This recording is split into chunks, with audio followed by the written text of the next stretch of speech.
What about journalists in Burundi itself? It seems like there was a radio journalist that was shot when the opposition leader was killed, and there was also another radio station called Radio Publique Africaine that was burned down and attacked during this unrest. So I guess what I'm wondering is, since the Security Council did put out a statement, why was this protection of journalists element not in it?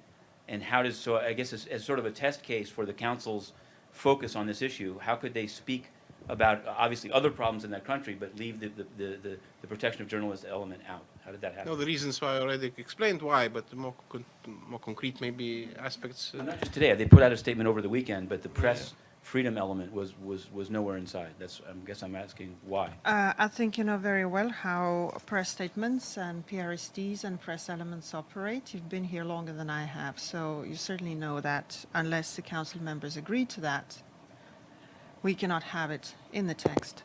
With regards to the situation of media in Burundi, certainly during today's consultations, a number of delegations referred to today's debate on the protection of journalists, specifically saying that given the context of today's open debate, the situation of journalists in Burundi and media in Burundi, as well as specific radio stations, need to be kept into account, in account, and needs to be reminded of the situation that free media is part and parcel of the future of Burundi and a political solution. Delegations made individual comments. Again, this is not a position of the Council because we did not seek out to have a common position on the Council on anything today. But rather exchanged views on a situation. A primary message was to express the fullest possible support to the efforts of Said Djinnit so that he can push ahead, he can continue doing what he does. But definitely a number of delegations referred to the situation in Burundi within specific discussions of today on the protection of journalists. But in the press statement, was there a proposal to have the journalist in and it was knocked out by somebody, or it wasn't proposed?